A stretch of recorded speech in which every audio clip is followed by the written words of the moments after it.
Hi hello ಬನ್ನಿ ಇವತ್ತಿನ ವಿಡಿಯೋದಲ್ಲಿ ನಮ್ಮ ಉತ್ತರ ಕರ್ನಾಟಕ ಫೇಮಸ್ ಚಟ್ನಿಗಳಲ್ಲಿ ಈ ಚಟ್ನಿ ಪುಡಿ ಕೂಡ ಒಂದು ಹೌದು. ಹಾಗಾಗಿ ನಾನು ಮಾಡ್ತಿರುವಂಥ ಈ ಹುಚ್ಚೆಳ್ಳ ಚಟ್ನಿ ಪುಡಿನ ಯಾವ ರೀತಿಯಾಗಿ ಮಾಡ್ತಾ ಇದ್ದೀನಿ ಅಂತ ನೋಡ್ಕೊಳ್ಳೋಣ ಬನ್ನಿ. ಹಾಗಾದರೆ ತುಂಬ ಸುಲಭ ವಿಧಾನದಲ್ಲಿ ತುಂಬ ಬೇಗನೆ ಮಾಡ್ಕೊಳ್ಬಹುದು. 2ರಿಂದ 3 ನಿಮಿಷದೊಳಗಡೆ ಈ ಚಟ್ನಿ ಪುಡಿನ ರೆಡಿ ಮಾಡ್ಕೋಬಹುದು ಬನ್ನಿ. ಹಾಗಾದರೆ ಮೊದಲನೇದಾಗಿ ನೋಡಿ, ನಾನು ಇಲ್ಲಿ ಹುಚ್ಚೆಳ್ಳನ್ನು ತಗೊಂಡಿದ್ದೀನಿ. ಕೆಲವರಿಗೆ ಈ ಹುಚ್ಚೆಳ್ಳು ಗೊತ್ತಿರಲ್ಲ, ಕೆಲವರಿಗೆ ಗೊತ್ತಿರುತ್ತೆ. ಹಾಗಾದರೆ ನೋಡಿ, ಇದನ್ನು ನಮ್ಮ ಹಳ್ಳಿ ಕಡೆಯಲ್ಲೆಲ್ಲ ತುಂಬ ಉಪಯೋಗ ಮಾಡ್ತಾರೆ.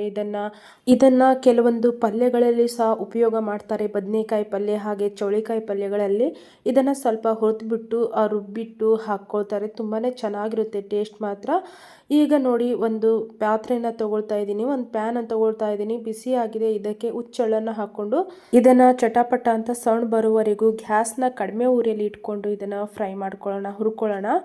ನೋಡಿ, ಇದಕ್ಕೆ ಜಾಸ್ತಿ ಏನು ಇಂಗ್ರೀಡಿಯೆಂಟ್ಸ್ ಬೇಕಾಗಿಲ್ಲ. ಇಲ್ಲಿ ನಾನು ಸ್ವಲ್ಪ ಒಣಮೆಣಸು ಹಾಗೆ ಒಣ ಕರಿಬೇವು, ಸ್ವಲ್ಪ ಇದಕ್ಕೆ ಬೆಳ್ಳುಳ್ಳಿ, 1 ಗಡ್ಡೆ ಬೆಳ್ಳುಳ್ಳಿ ತಗೊಂಡಿದ್ದೀನಿ. ಇದನ್ನು ಸಹ ಇದ್ರ ಜೊತೆಗೆ ಹಾಕ್ಕೊಂಡು ಸ್ವಲ್ಪ ಹುರ್ಕೊಳ್ತಾ ಇದ್ದೀನಿ. ಒಣ ಕರಿಬೇವು ಇಲ್ಲ ಅಂದರೆ ಹಸಿ ಕರಿಬೇವು ಹಾಕ್ಕೊಂಡು ಇದರಲ್ಲಿ ಹುರ್ಕೊಳ್ಳುವಾಗ ಅದನ್ನು ಕೂಡ ಒಣಗೋಗ್ಬಿಡುತ್ತೆ ಇದರಲ್ಲಿ ಹಾಕ್ಕೊಂಡು ಫ್ರೈ ಮಾಡೋದ್ರಿಂದ. ಈಗ ನೋಡಿ, ಗ್ಯಾಸ್ನ ಕಡಿಮೆ ಉರಿಲಿ ಇಟ್ಬಿಟ್ಟು ಇದರದ್ದು ಸ್ವಲ್ಪ ಕಲರ್ ಚೇಂಜ್ ಆಗುವವರೆಗೂ ಹುರ್ಕೊಳ್ಳೋಣ. ನೋಡಿ, ಈಗ ಇದು ಹುರ್ಕೊಂಡಾಗಿದೆ. ಗ್ಯಾಸ್ನ ಆಫ್ ಮಾಡಿಬಿಟ್ಟು ಇದನ್ನು ಸೈಡಲ್ಲಿ ಎತ್ತಿ ಇಟ್ಕೊಳ್ಳೋಣ.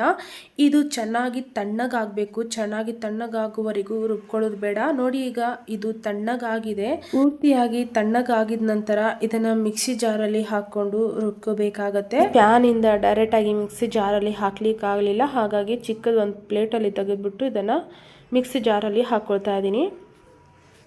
ಹಾಗೆಯೇ ನೋಡಿ, 1 ಚಮಚದಷ್ಟು ಇದಕ್ಕೆ ಉಪ್ಪನ್ನು ಸೇರಿಸ್ಕೊಳ್ತಾ ಇದ್ದೀನಿ. ಹಳ್ಳುಪ್ಪನ್ನು ತಗೊಳ್ತಾ ಇದ್ದೀನಿ ನಾನು. ಇದಕ್ಕೆ ಸೇರಿಸ್ಕೊಂಡು ನಾನು ಇದಕ್ಕೆ ಸ್ವಲ್ಪ ಹುಣಸೆಹಣ್ಣನ್ನು ತಗೊಂಡಿದ್ದೀನಿ. ಈ ಹುಣಸೆಹಣ್ಣು ಬೇಕಂದರೆ ಹಾಕ್ಕೊಳ್ಳಿ, ಇಲ್ಲ ಅಂದರೆ ಸ್ಕಿಪ್ ಮಾಡ್ಬೋದು. ಈಗ ಇದನ್ನು ಹಾಕ್ಕೊಂಡು ಚೆನ್ನಾಗಿ ರುಬ್ಕೊಂಡು ಚಟ್ನಿ ಪುಡಿ ಥರ ರುಬ್ಕೊಳ್ಳೋಣ. ನೋಡಿ, ಈಗ ಇದನ್ನು ರುಬ್ಕೊಂಡಿದ್ದೀನಿ. ಸ್ವಲ್ಪ ಇದನ್ನು ಮೇಲೆ ಕೆಳಗೆ ಅಂತ ಮಿಕ್ಸ್ ಮಾಡ್ಕೊಳ್ಳೋಣ, ಇಲ್ಲಾಂದರೆ ಕೆಳಗಡೆನೇ ಗಟ್ಟಿಯಾಗಿರುತ್ತೆ. ಹಾಗಾಗಿ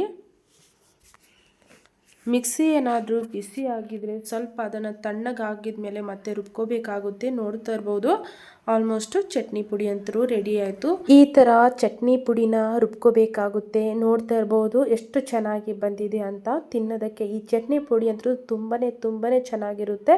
ಈ ಚಟ್ನಿ ಪುಡಿಗೆ ಮೊಸರನ್ನು ಹಾಕ್ಕೊಂಡು ತಿನ್ನಬೇಕಾಗುತ್ತೆ ಚಪಾತಿ ರೊಟ್ಟಿಗೆ. ಈಗ ಇದನ್ನು ತಣ್ಣಗಾದ ಮೇಲೆ 1 ಗ್ಲಾಸ್ ಬಾಟ್ಲಲ್ಲಿ ಅಥವಾ ನಮ್ಮ ಹತ್ರ ಸ್ಟೀಲ್ ಡಬ್ಬ ಇದ್ದರೆ ಅದರಲ್ಲಿ ಹಾಕ್ಕೊಂಡು ಇಟ್ಕೊಂಡ್ರೆ 1 ತಿಂಗಳವರೆಗೂ ಕೆಡೋದಿಲ್ಲ. 1 ತಿಂಗಳವರೆಗೂ ಇದನ್ನು ನಾವು ತಿನ್ಬೋದು ಚಪಾತಿ ಜೊತೆ. ಹಾಗೆಯೇ ಇದನ್ನು ಜೋಳದ ರೊಟ್ಟಿ ಜೊತೆ ನಾವು ತಿನ್ನುವಾಗ ಇದನ್ನು ಮೊಸರನ್ನು ಸೇರಿಸ್ಕೊಂಡು ತಿಂತೀವಿ. ಕೆಲವರು ಅವ್ರವ್ರ ಇಷ್ಟ ಹೇಗೆ ತಿಂತಾರೆ ಅಂತ ಗೊತ್ತಿಲ್ಲ. ನೋಡಿದ್ರಲ್ವಾ, ತುಂಬ ಸುಲಭ ರೀತಿಯಲ್ಲಿ ಈ ಚಟ್ನಿ ಪುಡಿನ ಮಾಡಿ ತೋರಿಸಿದ್ದೀನಿ. ನಿಮಗೇನಾದರೂ ವಿಡಿಯೋ ಇಷ್ಟ ಆಗಿದ್ರೆ ಲೈಕು, ಕಾಮೆಂಟು, ಶೇರ್ ಮಾಡೋದನ್ನು ಮರಿಬೇಡಿ.